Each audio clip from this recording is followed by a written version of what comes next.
wabarakatuh. Kali ini kita akan membahas tentang manfaat atau kegunaan dalam penelitian kualitatif.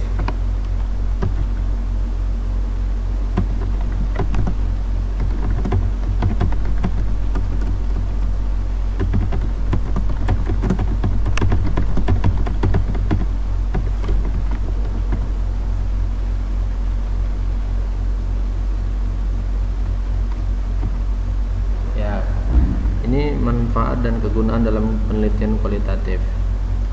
Sebenarnya kedua istilah ini antara manfaat dan kegunaan sebenarnya ini bisa jadi sama, bisa jadi juga berbeda.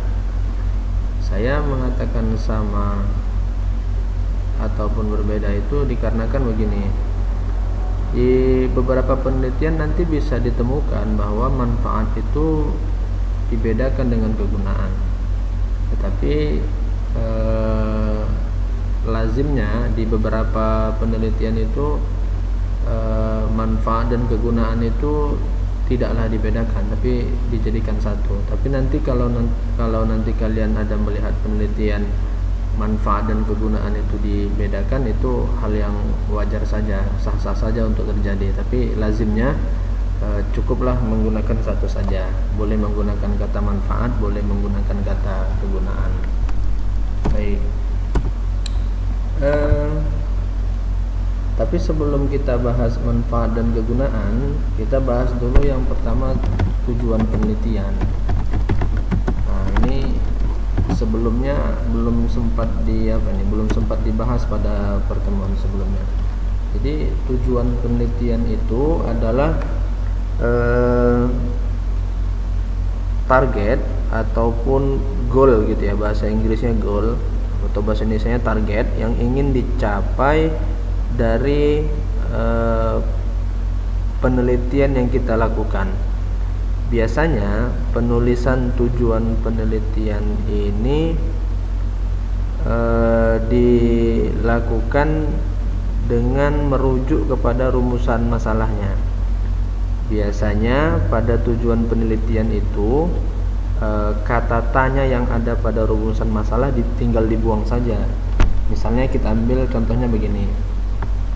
Misalnya rumusan masalahnya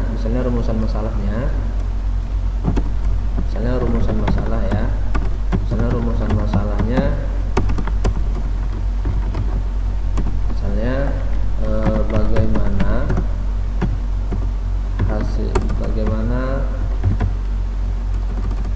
perilaku remaja, perilaku sosial mahasiswa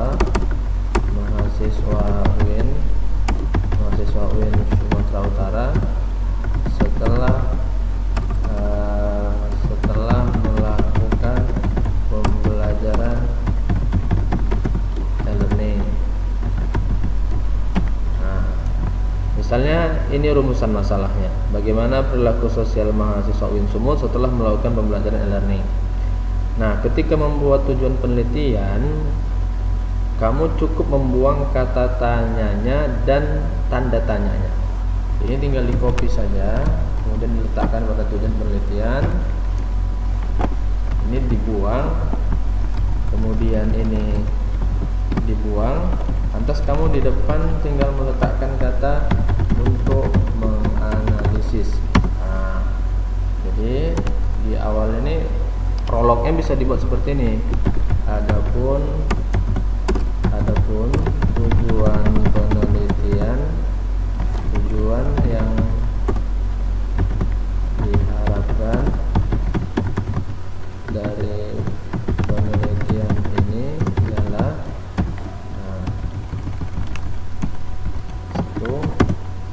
untuk menganalisis perilaku sosial mahasiswa UIN setelah melakukan pembelajaran e-learning. Jadi tujuan penelitiannya itu tergantung dari berapa jumlah rumusan masalah. Kalau rumusan masalahnya itu ada 3, berarti tujuan penelitiannya juga ada 3. juga. Sekarang kita lanjut ya. Kita lanjut kepada manfaat atau kegunaan. Nah, secara umum manfaat itu dibagi dua. Secara umum kita pakai kata manfaat saja ya. Manfaat penelitian. Secara umum itu dibagi dua. Satu namanya manfaat teoritis. Nah, kedua namanya manfaat praktis. Nah, jadi manfaat teoritis itu manfaat penelitian itu dibagi kedua. Yang pertama namanya manfaat teoritis, yang satu lagi adalah manfaat praktis. Apa yang disebut dengan manfaat teoritis? Manfaat teoritis ini adalah manfaat yang berkaitan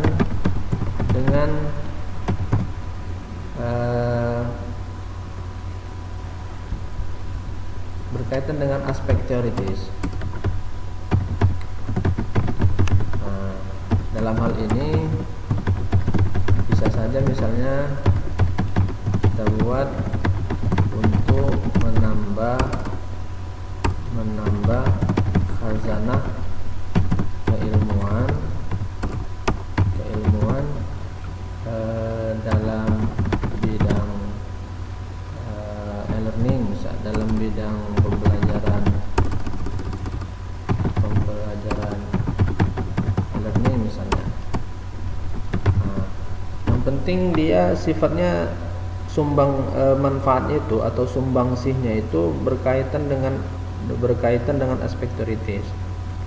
Sedangkan manfaat praktis itu berarti manfaat yang berkaitan dalam hal secara langsung bisa dirasakan oleh orang-orang yang berkaitan dengan penelitian itu. Kalau manfaat teoritis ini dia hanya dalam aspek teoritis, artinya manfaatnya dia secara tidak langsung dan itu hanya berkaitan dengan aspek keilmuan saja. Sedangkan manfaat praktis ini maksudnya manfaat yang secara langsung itu dapat dirasakan oleh orang-orang yang memang berada dalam lingkaran penelitian itu. Jadi misalnya kalau tadi tujuan penelitiannya misalnya ini ya, tujuan penelitiannya adalah menganalisis perilaku sosial mahasiswa UIN Sumut setelah melakukan pembelajaran e-learning. Berarti kan di sini yang berada dalam lingkaran penelitian kita atau katakanlah yang terlibat dalam penelitian itu adalah misalnya yang pertama dosen, tentu kan dosennya.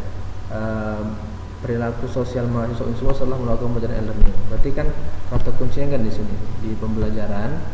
Nah, di pembelajaran berarti kan kalau di pembelajaran itu berarti ada dosen, kemudian ada mahasiswa,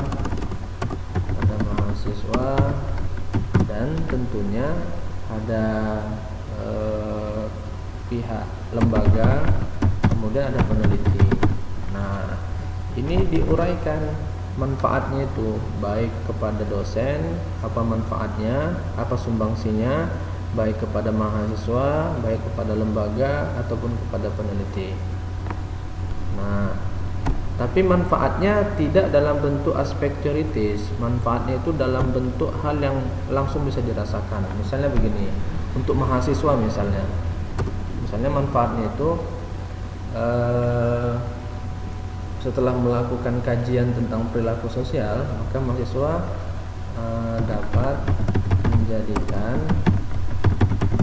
hasil penelitian ini sebagai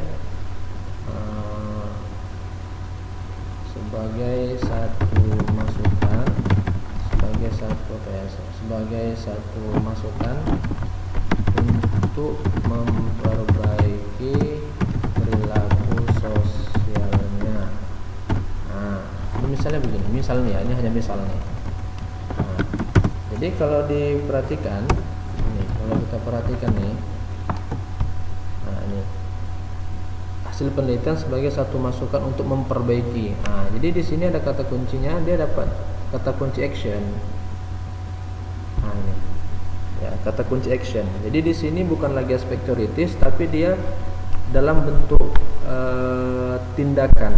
Namanya juga praktis kan, maka bentuk manfaatnya juga dalam bentuk dalam bentuk praktis itu.